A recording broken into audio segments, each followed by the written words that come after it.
Hello and welcome back to our cottage garden. You've joined us at the end of April, so we're moving into the end of spring now, and it really feels like a transitional time in the garden. All of those earlier and mid-spring bulbs are going over, things like the tulips and the daffodils, and we're moving into late spring interest with things like this clematis, which is really, really lovely.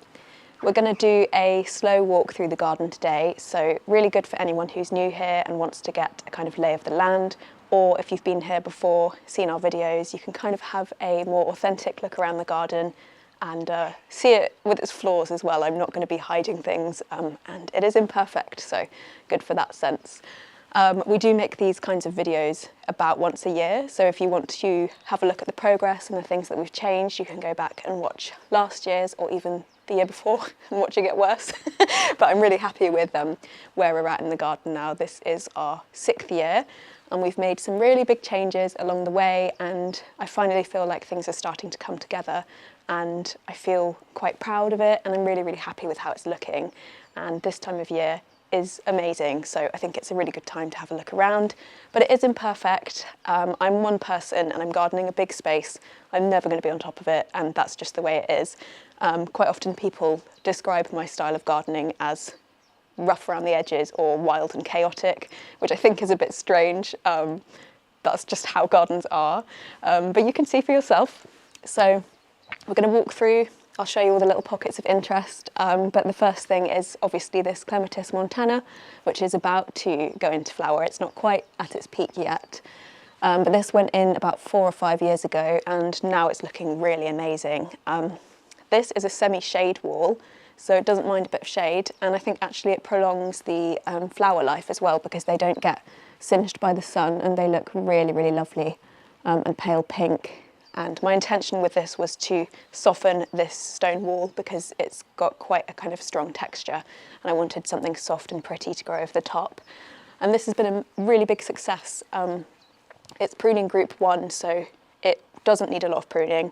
I am going to prune it this year just because it's got a bit big, so I'm just going to messy prune this year. I'm going to go in with a pruner and just shear off after it's finished flowering to reduce the size slightly, and this should mean that it doesn't completely engulf the space, because they do have a tendency to get quite big, but absolutely so happy with this. And it was such a cheap plant. I think it was about £15 or something when I first put it in, potentially even less than that, and something that will reward us every single year. So that's that. This area is mostly a kind of herb garden. We're really close to the kitchen, so I've got things like rosemary, mint and thyme, where I can pop out and grab some bits for cooking. Again, I'm probably going to do a bit of harsh pruning here because the rosemary is a bit scraggly. I know you can train these in really, really nice shapes, so I will give that a go. We'll see how we get on. The steps beneath me will be covered in Erigeron. They're just starting to put on early flower heads at the moment, but they're not quite blooming, so check back next month and you can see those. And then the bed behind me, the actual lower level of the bed is a bit of an experiment. The soil is quite damp, and the drainage of the garden means the water runs down and does pool in this area. So I haven't had success with a lot of things, but I'm trying some snake's head fritillaries this year. I think I've only put 5 or 10 in, and I just want to see if they will return in the long term, and whether it's worth the investment of filling the whole bed with them. But they look great, and hopefully they will like the damper conditions. I've also got a wisteria, and this is, I think it's a wisteria floribunda, and alba is the name. It's just a white one, really long racemes. And this went in about 5 years ago as well, and this is going to be the first year that it's going to do a proper flowering, and I'm so excited. It's felt like a really long process of delayed gratification, waiting for it, and you can see now it's covered in buds. We did have maybe 3 or 4 flowers last year, which did feel exciting, but it wasn't the kind of full effect that you want when you plant wisteria. It's underplanted with a couple of hellebores, so if you watch my earlier videos in the year, you'll know I love hellebores. Got lots of them around the garden, and I try to garden in a way where the bits closest to the house flower through the winter and the early spring, and then as we move up to the top of the garden, it's later interest, just because the weather's nicer and I'm more likely to go to the top of the garden, versus when it's cold and I'm looking out the window, I want to be able to see something in flower. And that's this lower part of the garden. I do have some pots of hostas behind me as well. The ones in plastic pots we're going to add to the borders later in the year, and then the ones in the ceramic pots, I think they look nice, so I think those will stay. But they're gorgeous. I love the young foliage on them. I think it's so pretty, and you get really pretty colours on them too. This one in particular is a variegated hosta that's just put loads of new growth on. This was given to me by a family member, and you can see it's outgrown its pot, so I probably will lift it and divide it at some point. Just haven't got around to it, but it's absolutely stunning. I've also got a very skinny little border in front of us here, and this was previously full of lavender that had gone really leggy. So I've replaced that with some catmint, and you can see it's doing really well already. I also did a few layers of bulbs in here, so these have gone over now, but they were tulip Lady Jane, I think, and they're a botanical tulip, so they should come back every year without any problems. Potentially even spread, I've heard, so that's really cool. But they look absolutely gorgeous. And the nice thing about the catmint is it won't go leggy because it's a herbaceous perennial. It dies back to the ground, so no stress on pruning it, and it will reflower over and over again and should be loved by the pollinators. But even when we had the lavender out here, we had a lot of bees in the day, and then in the night you'd come out and you'd see the moths, and that's so, so gorgeous. I love coming out in the evening and watching the moths. So hopefully they'll like this too, now that I've changed it. But let's move up the garden slightly and I can show you the next area.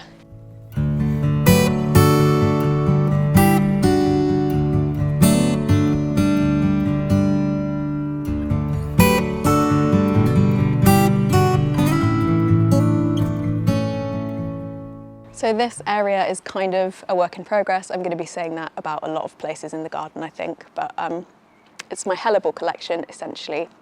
Everything else is just added in to fill gaps, but the hellebores are the main event. I use a lot of evolution group hellebores, so you can see they're very yellow. They look almost as though they are nutrient deficient, but the yellow is actually intentional. It's been bred into them, and I really like the way it kind of lights up the green border. But it does look a bit of a mess at the moment. It's transitioning, the hellebores have gone to seed. I will be collecting some seed from them and trying to sow my own. I haven't been precious about how they've been pollinated, but I think it's just a bit of fun. And hellebores are very expensive, so I think it's a good thing to try, although it will take a few years before we get any flowers from the new plants. Around them we've got some irises that are about to flower, box hedges that have been here for absolutely ages. And I'm battling the box moth. I can actually see there's a few box caterpillars on them already, so I'm going to do that today, put the biological control on them to try and protect them, because they do get eaten very quickly, and without our help they would be completely defoliated. I've got some more Nepeta here. I love the way that as this gets longer, it kind of droops over and spills over the steps when it gets its lovely purple flowers. Looks really lovely, and again softens the stone. But that's kind of the general idea for this border. I'll move up and show you the next part of lawn now.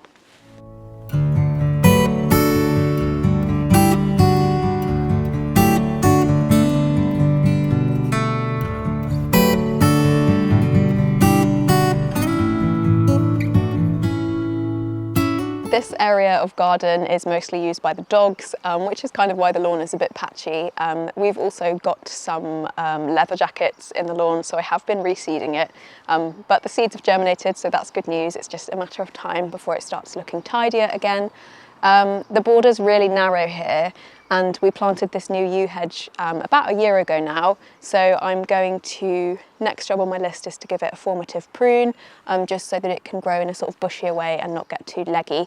But I'm really, really happy with the way it kind of encloses the garden and makes a soft natural screen versus the way the fences looked before. I think they were really stark and I just didn't like them. So really happy with how the yew hedge is coming along.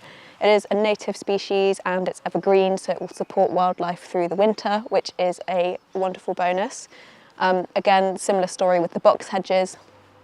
I can see a caterpillar on that one as well, so I'll be sorting those out this afternoon. But the border itself is really narrow, and I expect as the yew hedge grows, we probably will lose most of the border. So it's kind of a temporary jumble of things. I've got some alliums and tulips in there that are just about getting ready to flower, but not quite.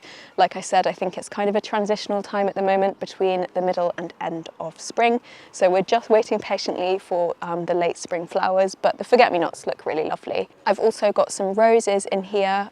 They get a nice amount of sun, so I'm really excited to see how those develop. They are from David Austin, and I think there's an Olivia Rose Austin, possibly a Gentle Hermione, and maybe a Queen of Sweden. They're kind of the soft pinkier colours. I always forget what I've planted and where. The names aren't too important to me, it's more what ends up flowering. To the side of me here, we've also got our wildlife pond, and it's an amazing pond in terms of the creatures that occupy it. We've got loads of newts, and if you sit out here on a sunny afternoon, you can see them kind of floating around on the surface and enjoying themselves. It's really lovely. We've got some dragonfly larvae in there this week as well. They shed their skins as they turn into dragonflies. They're super strange creatures, but amazing things to watch nonetheless. The pond is quite full of algae because we had a lot of sunshine over the last few weeks. It's not normally this bad, but the shade of the smoke bush above it does really help preventing the algae growth. It's just kind of trying to strike a balance where it gets a bit of sun and not too much. But it's clouded over now, and the smoke bush has got some foliage on it, so I think the algae will settle down. But it's still really full of beautiful creatures, and it's a really good asset to the garden. We get lots of frogs in here as well, which are super helpful for slug control. In terms of pond plants, it's kind of relaxed because my dogs pull everything I try and plant out. So the things I've managed to keep are, I've got some Siberian irises at the back there. They're not quite flowering yet, but they're really lovely. Some grasses and some water parsley that have arrived on their own. As often happens with ponds, if you do leave them alone, they kind of fill themselves out with plants, which is really great. And then I've got some alliums here that I recently added that my dogs didn't pull out, so that was good, and those should flower soon. I have introduced a water lily recently, so I've put that in a basket, and it's just sending up its first leaf, so hopefully we'll have a water lily in there as well. I've not had much luck with the oxygenating pond weeds. They haven't seemed to root very well once I've tucked them into the edge of the pond, so I will keep trying with those, but it's a lot of trial and error with the pond. But that's a quick overview for you, and now we can move up to the next part of the garden.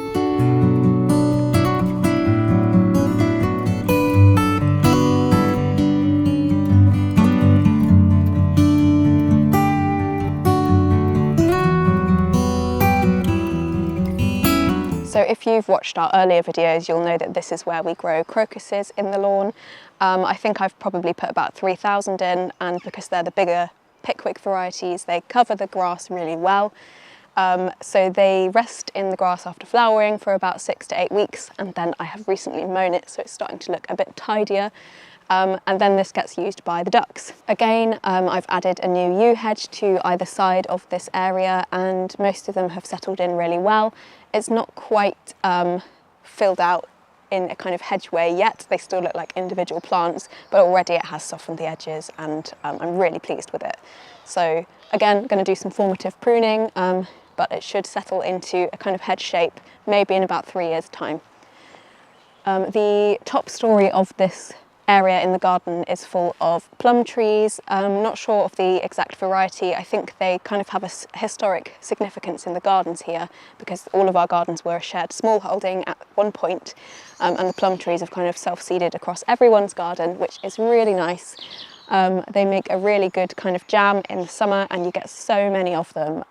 You just have to be careful that the wasps don't get attracted to them if you leave them on the ground. Again, this area of the garden is in an in-between stage, so the crocuses have finished, the snowdrops have finished, the hellebores have finished, and I have filled this side with alliums. I didn't realise just how many I did, and I think I've done a bit too many, so maybe it will soften in years to come, but they should be something that flowers year on year and potentially even spreads, but I've definitely done too many. So all of this foliage is from the alliums. I think they'll look really good when they do flower, but I didn't quite anticipate the foliage being this big. So they are called Mount Blanc. They're a really tall white allium, similar to Mount Everest, but slightly cheaper, hence being able to get so many. And it doesn't matter. If I don't like them, they'll die back, and it's only for a few weeks of the year, so it really doesn't matter. Underneath the alliums, I've got layers of late summer flowering plants, so asters, rudbeckia, and a few hydrangeas poking through as well. I wanted to have a pocket of the garden that looks really nice in September, October time, and I only started that about a year ago, so they're still quite small. But this time of year, when you see your plants emerging through the soil again, you can see just how much they've grown since you introduced them. And it feels really exciting, so I'm looking forward to September time, seeing what happens with the asters and getting that glorious late summer colour as well. A few more plum trees here, and I've started climbing a rose up this one. Everything on this side is quite new because we only did the hedge a year ago, so everything else around it has gone in recently, so still getting established, but been really exciting already. I think that's this bit of the garden covered, so let's move now up to the ducks and the next bit of garden.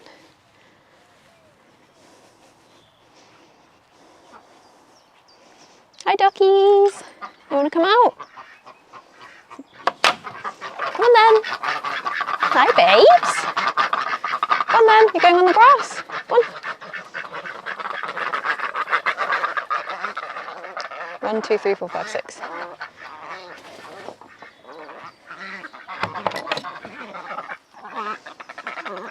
So these are our runner ducks. We've got 6 of them, and 6 is a few too many. I think we only ever thought we'd have 3, but we ended up taking some on. Now we've got 6. They are so lovely. We get eggs every day, and this time of year the male can be a bit aggressive, so you've just got to be careful of your feet because he will peck them and try and grab onto your trousers and things. But they're really, really funny. I can't stop watching them now. I'm trying to look at the camera, but they're so silly. So we've got Waylon, we've got Coco, Abby. I always get those two confused. They're called Patch and Dolly. The darker one is Patch, and then that one is Wednesday, the really dark one. She was given to us from someone on TikTok who couldn't look after her anymore, and she was originally called Jemima, but we renamed her Wednesday after a duck that we had a few years ago called Wednesday that we really loved. I think it suits her. She's a little bit shy. She kind of does her own thing. They've all got different personalities. Abby and Coco are quite independent. They run off and do their own thing as well. Patch and Dolly like to be part of a group, so sometimes some of them will straggle off and they will run around and try and keep up with each other. They're very silly and very chaotic, and they can live for a really long time. I think they can live for about 15 years. We probably won't get eggs from them every day as they get older, and they will stop laying at some point, but we keep them as pets more than anything else. And as you can see, they're really, really good at slug control, which is amazing for growing vegetables, but we have to be careful now because Patch and Dolly know how to steal our crops, whereas the others didn't know that before. So in the past it was quite easy, put them in the vegetable garden, have them work on the slug control. Now they eat the vegetables as well, so it's a little bit more tricky to manage, but they're happy and they love this bit of lawn, which is where we tend to free range them. So let's move up the garden now and I can show you the mini meadow and the food growing areas too.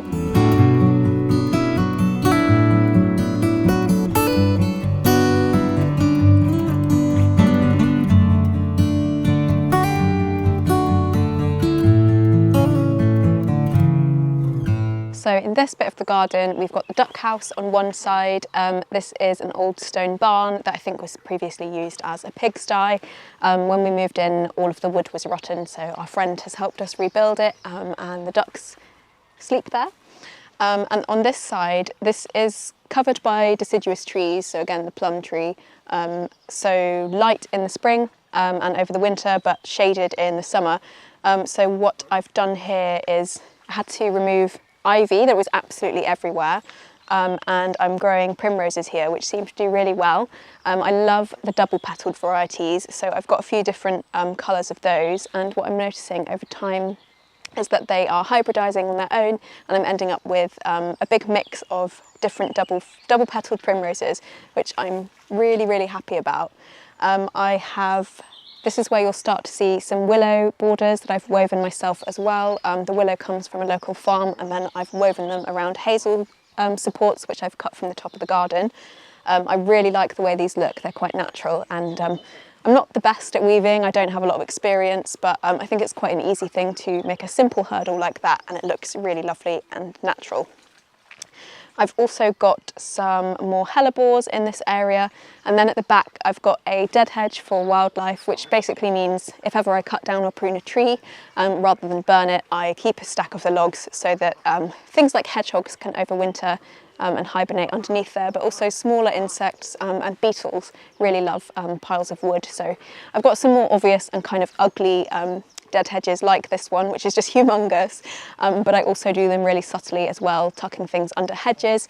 Anywhere under a hedge that isn't used can be used as a dead hedge, and it's a really good habitat for insects and small mammals too. I'm really happy with the transformation in this space though. If you'd seen it before, it was such a mess. It was just completely covered in ivy, and to see something growing in there now makes me feel really happy. In the border on the other side of me, I've got some daffodils, which I can show you. I always forget the variety of these. We've got fewer flowers this year than we have had before, but they're a really gorgeous soft colour, some kind of orangey centres there, and these come back every year, some years better than others. I think because we had such a damp spring and summer last year, probably some of the bulbs have rotten, but I do quite like this level of flowering. It looks quite soft and natural. Sometimes when I plant things and they come back every year, I feel quite horrified at how dense they flower and it looks a bit too curated, and then when they soften like this, I like it more. Underplanted with geraniums around the edges. Again, these only went in last year, so the plants are getting bigger already, which is really good to see.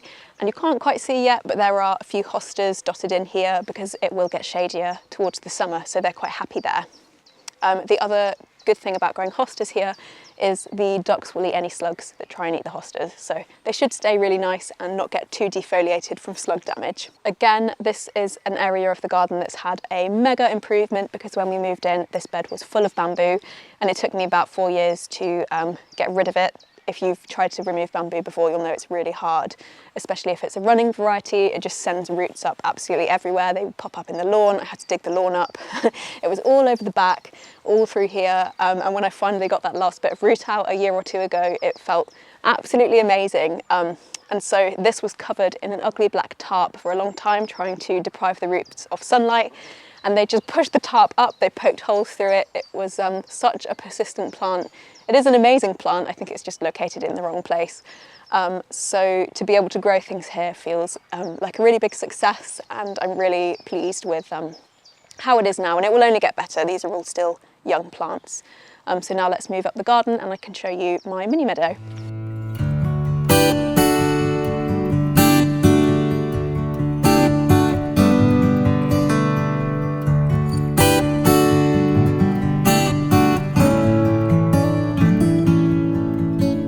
So again, I would say about this area that it's in a sort of transitional state between spring, middle of spring and end of spring.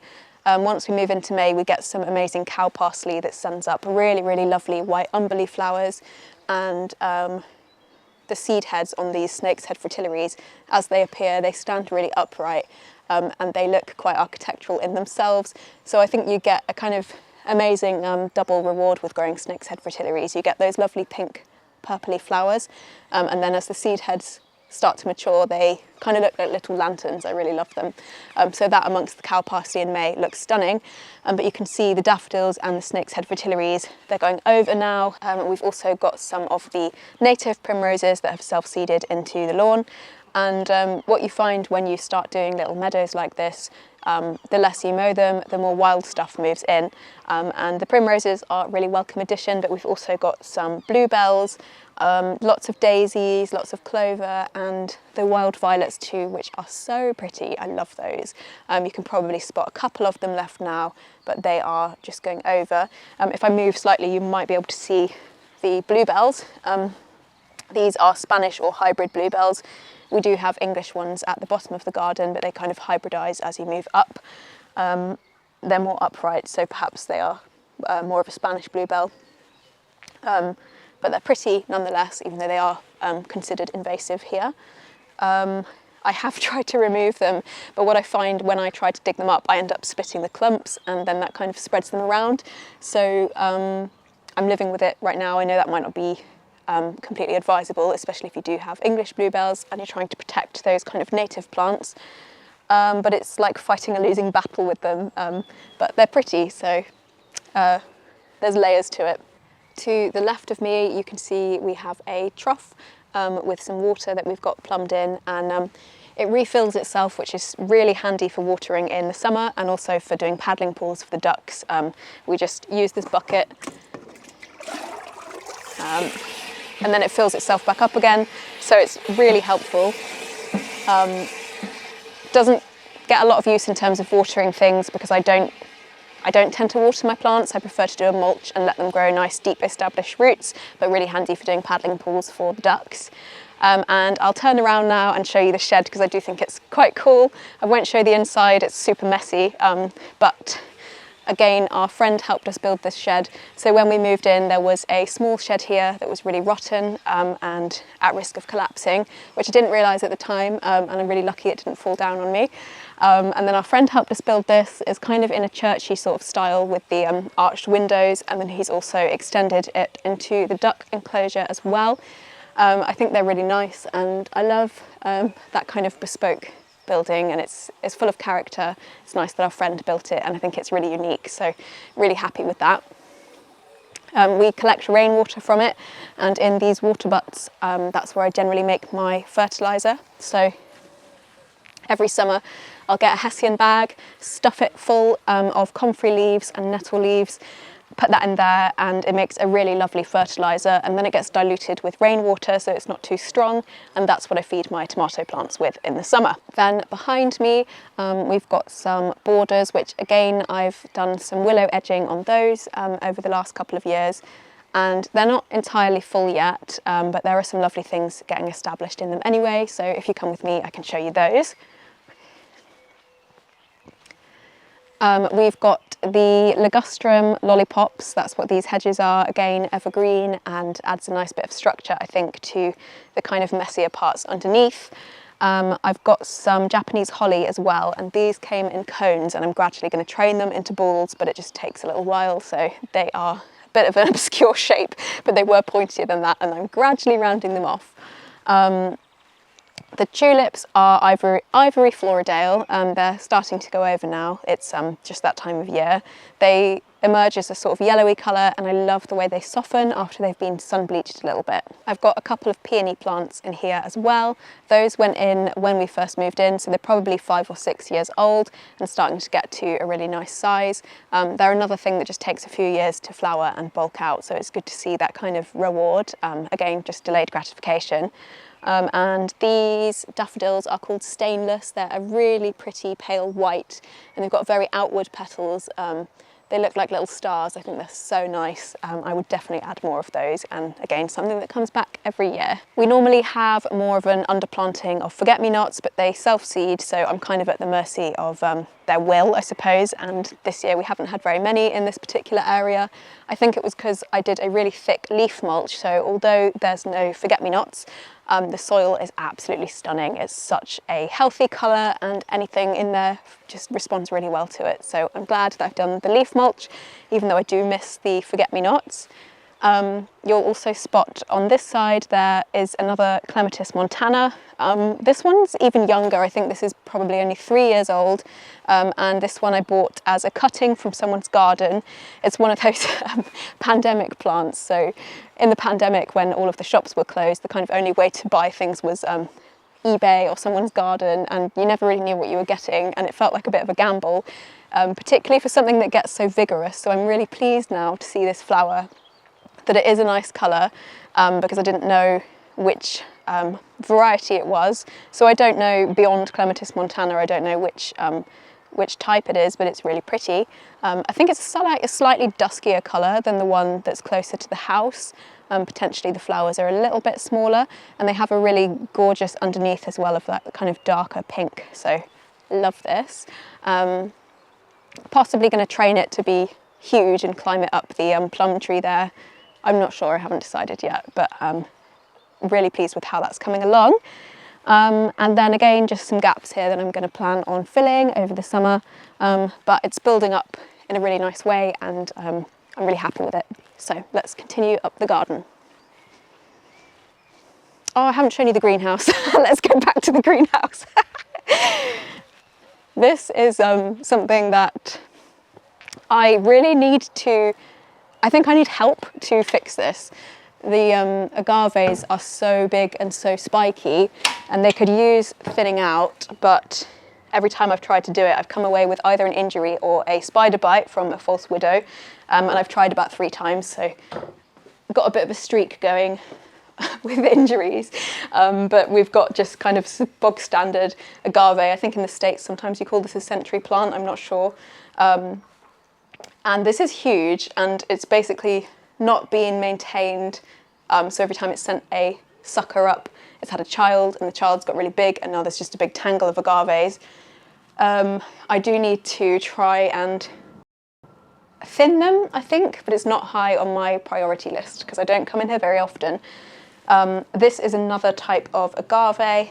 I'm going to try and move that to the back corner there where there's a gap. But the kind of rough plan in here is I'm going to thin these out ideally. I grow saffron crocuses in all of the gaps, so this kind of tangle of green that you can maybe see down here, that's what they do after they've finished flowering, and that feeds the new corm for the next lot of flowers, and they move in cycles, so I think it takes 2 or 3 years for the crocus to have a child that will then produce saffron. So there might be a gap in the harvest. I'm not really sure, I've only had them in a year. At the back here I've got a nectarine tree, and it's finished flowering now, and it's got tiny fruits on. We did have a harvest from it last year. I think nectarine trees are quite short-lived. I think they only live for about 20 years, but my plan is to train the shoots in a kind of outward direction so that it covers the back wall of the greenhouse, and then hopefully it will obscure some of the brambles and mess that's going on behind it, because it's a tiny gap behind there. I find it really hard to keep on top of the weeding without getting stuck, so that's something that I find tricky. I've got some pasque flowers down there that are going to seed now. I really love soft purple colours, and the colour of a pasque flower is one of my favourite things. So I only got 3 in here, but hopefully we'll be adding some more in over time. So you can kind of see where we're at with this space. It's a really nice space, and it gets super warm. Nice to sit in here and have a cup of tea, but it needs a little bit of work. Eventually we'll get round to it, but not in a hurry, it's not urgent. But that is the big greenhouse. Let's move up towards the polytunnel and the small greenhouse now.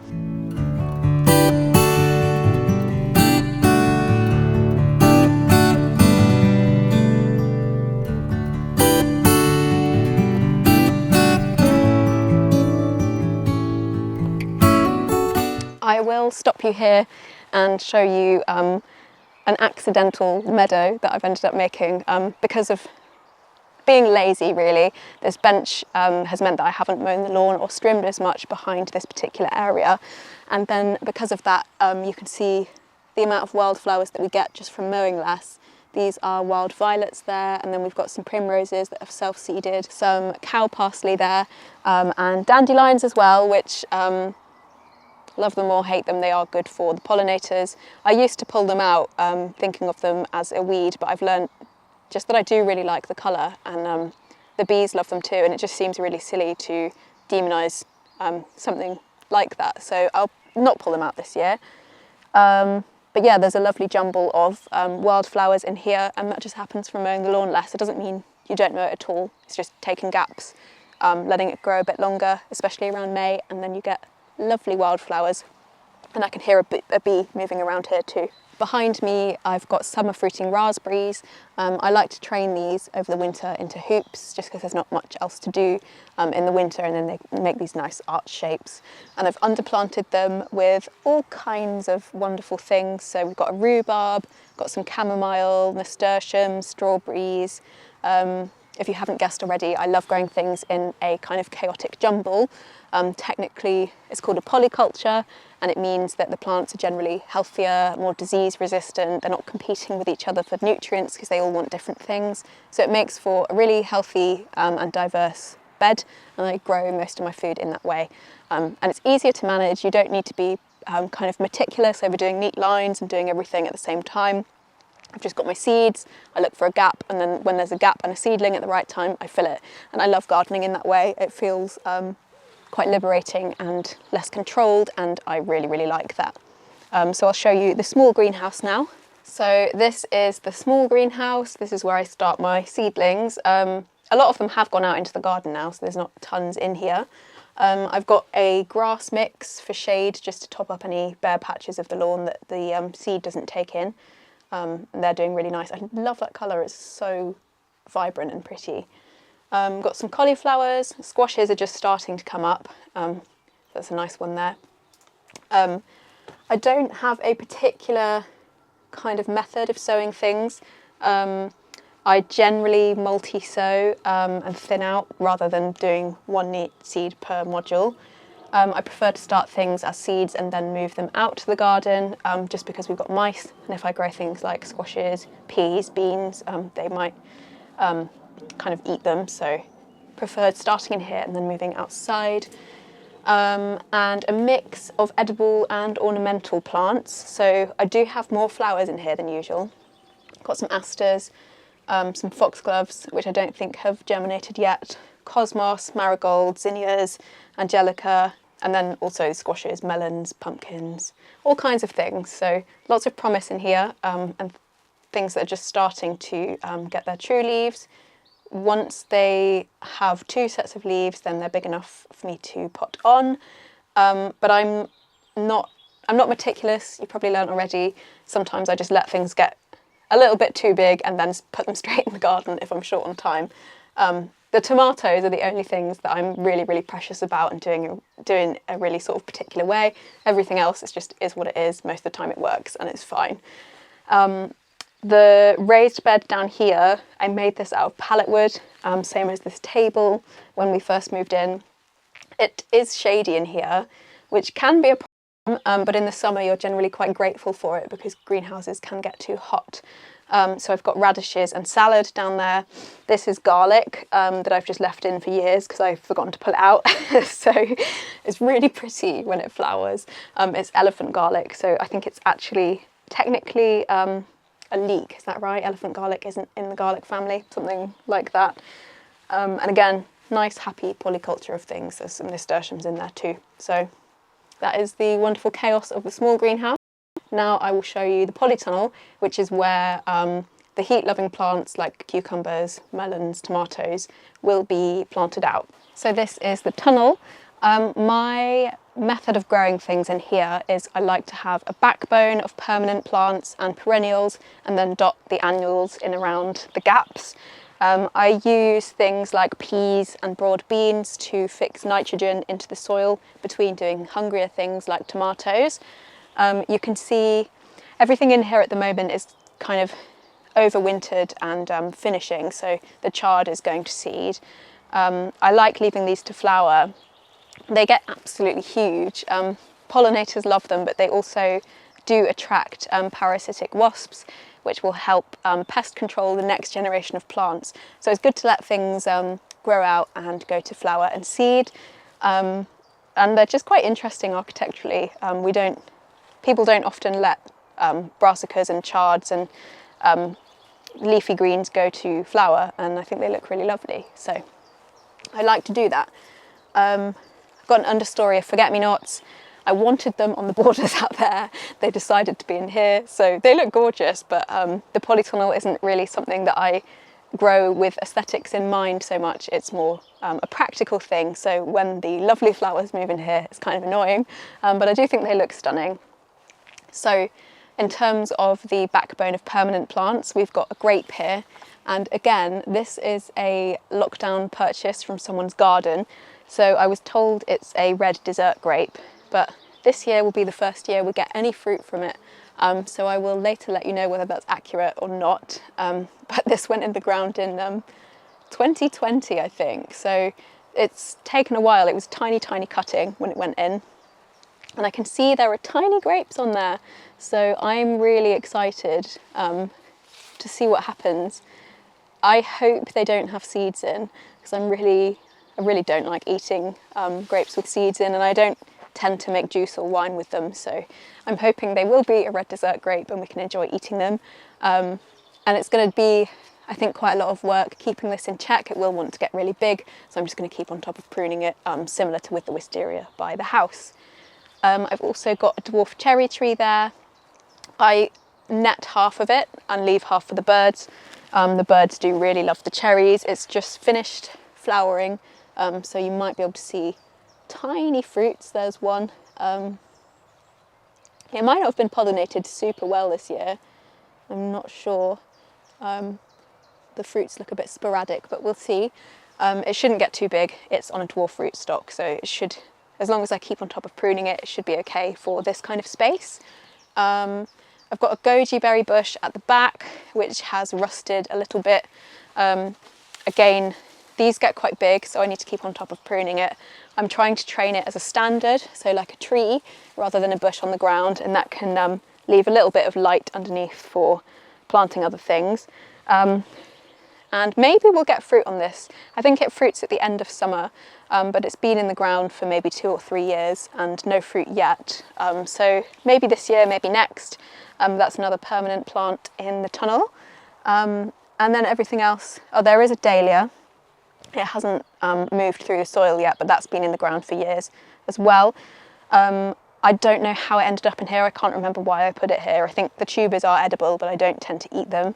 But I've left it in because it overwinters really well in here, and it's a gorgeous big pink dinner plate dahlia. Tomatoes.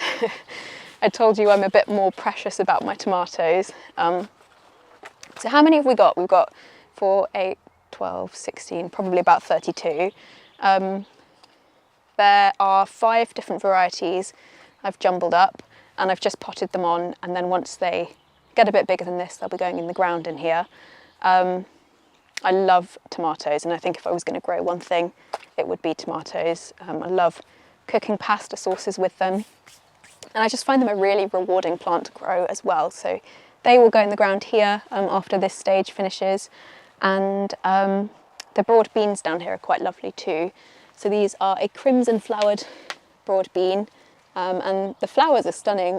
Since I've started growing things like this, I've given up with sweet peas because these are beautiful and edible, whereas sweet peas are only beautiful. So these for me are like the best of both worlds. And they're such an amazing plant. They're really, really good for the soil, to get in the ground between hungrier plants and fix some nitrogen back in. And I love a broad bean, and they're delicious. Some dill that's self-seeded from last year's dill. I always leave things to go to seed because they will just kind of self-seed and you get plants for free. It's a really lovely, big architectural plant, and amazing smell and texture. I love these plants. And that's the polytunnel. So now I'll show you the vegetable garden and the orchard.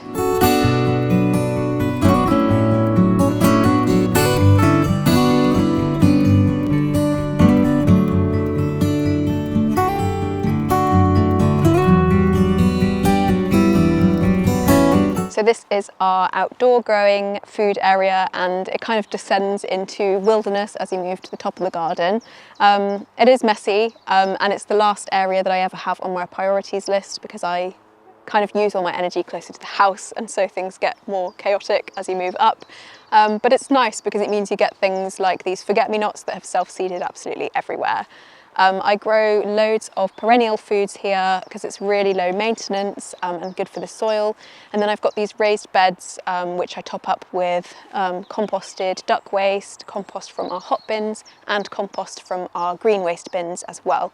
So loads of compost flowing around from different places, and I love having the raised beds because you can kind of dump all your compost in there, and then it moves down and empties itself as it kind of gets digested into the soil. So the front 2 beds here are full of asparagus. You won't be able to see it because we've eaten it for lunch. It kind of shoots up every few days and then you harvest it.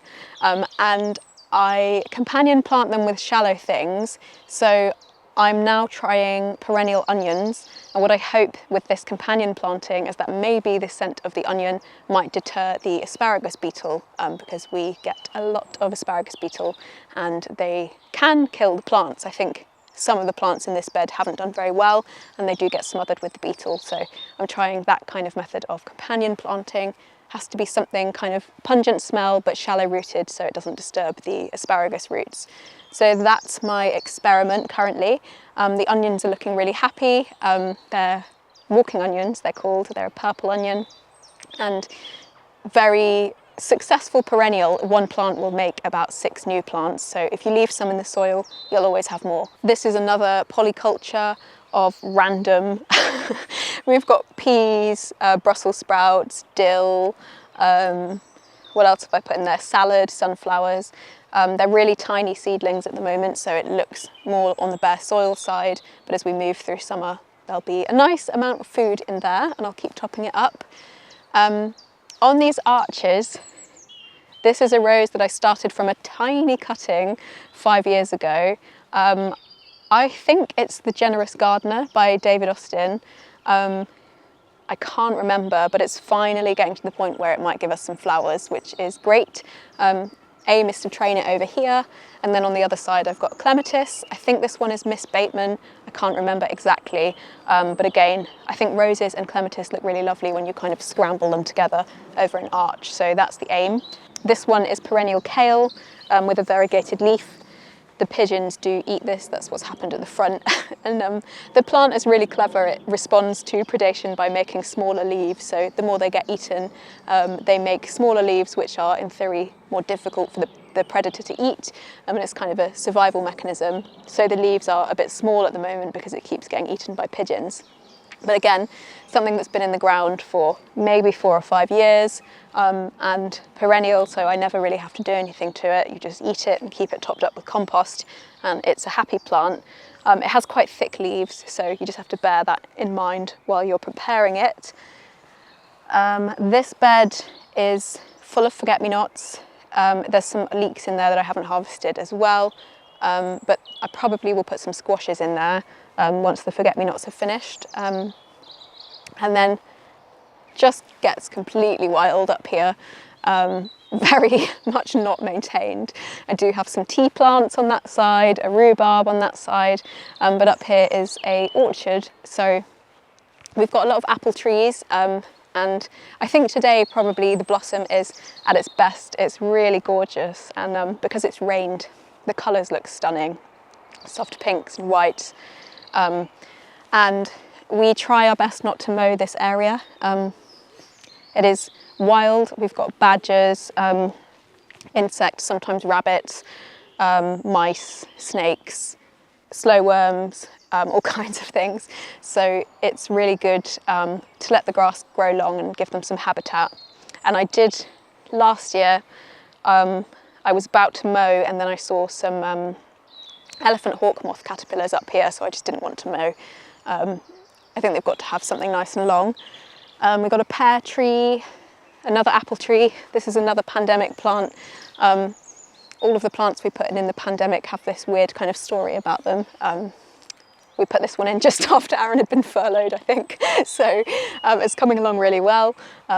It's called Red Windsor and should be a dessert apple. I'm not sure we've harvested from it yet, but potentially this year we will. It's been a good year for blossom, so hopefully that means we're going to get some fruit. Some other unknown apple trees, I don't know what the varieties are. They're good for crumbles and pies. They're not cooking apples, you can eat them, so they're kind of a good in-between variety, whatever they are. We've got a cherry. The cherry is just so big. I have never harvested anything from it, and I'm happy to let the birds have it. It gives us some quite nice blossom, which is just going over now. And then 2 more apples. I have underplanted these with bluebells. Unfortunately, they've turned out to be hybrids, even though I bought English bluebells. So that's kind of a shame, but they look pretty nonetheless. But the blossom on these is absolutely stunning. Lovely, lovely colours. And top of the garden is kind of compost bins and some more dead hedges, really, really big dead hedges at the top of the garden for the wildlife. So I think that concludes the tour. I hope you've enjoyed having a look around, and if you follow us, we will show you a kind of smaller version of this video once a month, show you what's in flower and what we're gardening, what we're harvesting. So please do subscribe if you've enjoyed having a look, and you can see how the garden develops over the months and years.